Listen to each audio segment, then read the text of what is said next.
survive the first week of the school year. Kaya tara, samahan mo ako and spend another day with me as 27-year-old public school teacher, small milk shop owner, wife, and a mom, and back with another mini vlog. Hindi pala siya day mga sis kasi week ito o buong week. So sa clip na to mga sis, syempre Monday niyan, opening ng klase. Yung isang vlogger nga na teacher mga sis, ang lagi niyang pinopromote ay yung ginagamit niya sa face niya. Pero ako ang promote ko itong lip tint na to mga sis kasi for the placado yarn. So ayan, around 6 a.m. yan mga sis, nag-aayos na nga ako para pagdating ko ng school, ready na nga at hindi matakot sa akin ng mga bata, charis. Every Monday nga mga sis, aside sa may flag racing ay kinakailangan maaga ka rin since maraming pumapasok, medyo traffic yan. Medyo masama nga ang panahon yan mga sis since meron ako nababalitaan na 5 bagyo or LPA na darating sa bansa natin ay ayan, medyo makulimlim nga. So dahil masakit ang paa ko yan mga sis, wala na akong mga video niyan. And ayan na lang yung video ko during the afternoon meeting namin. And that's me after work, na pagod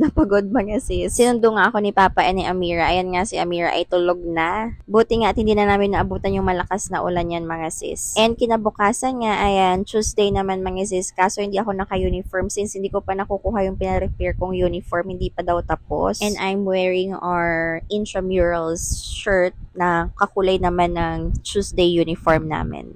And at this point mga sis, I'm waiting for my next classmate. Ilang ko nga itsura ka dyan kasi feeling ko hindi talaga ako nakapagsuklay ng maayos. Since hindi nga umulan nung hapon na yan mga sis, pumunta kami ng palengke ng asawa ko at ni Amira kasi kinakailangan ko rin pasukatan si Amira ng uniform niya. Kasi nga sa August 5 ay pasukan na nga ng Bebe Shark namin. And sakto nga nag-text na si kuya na okay na daw yung uniform na pina-repair ko. Since maulan nga last week mga sis, hindi kami nakakasadya na pumunta ng palengke para makabili ng uniform kasi may mga ready-made na nga na uniform for daycare. So, hindi nga namin nabilihan sa Mira ng pang-top kasi nga daw naubusan. And yung sinusukat niya, ibang uniform nga lang yan. Parang pinagkuhanan na lang ng size para makapagpatahi siya. So, kani-kanina lang, she asked me if she's going to wear her uniform kasi sabi ko, mag-sorry siya sa teacher niya. Baka daw maging angry yung teacher niya. Kaya teacher ko, napapanood mo to, walang uniform si Amira sa Lunes. Charis. Sabi ko nga sa asawa ko, since siya naman ang maghahatid at sundo kay Amira, siya na mag-prepare kay Amira. Ayan, ikaw na lang magsukat para alam mong gagawin mo sa pasukan.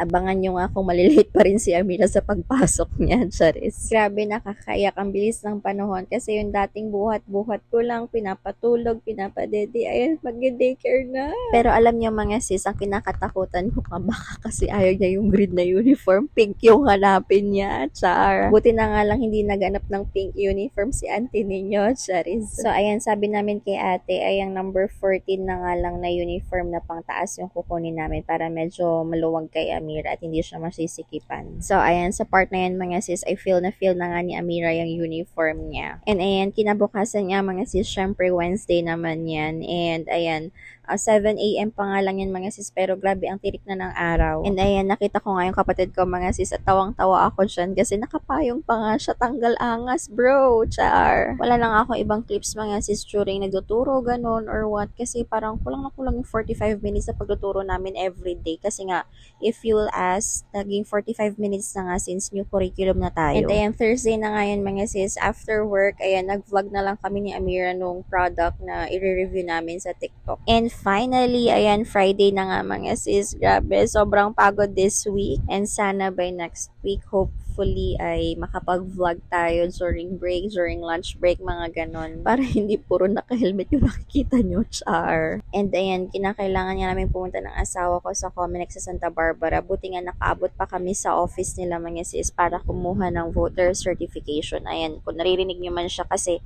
kanina inulit ko to, hindi ko alam kung ano sasabihin ko kung voters registration or what. Pero mas malala itong asawa ko mga sis kasi taga Santa Barbara siya, hindi niya alam kung saan ang Comelec office, o diba? Buti na nga lang ay kasama namin si Magtanong, charis. So that ends our vlog. See you again next time. Don't forget to like, follow, share, comment dito sa video ng mga sis and ganoon din sa aming YouTube channel. Thank you guys for watching. Bye-bye!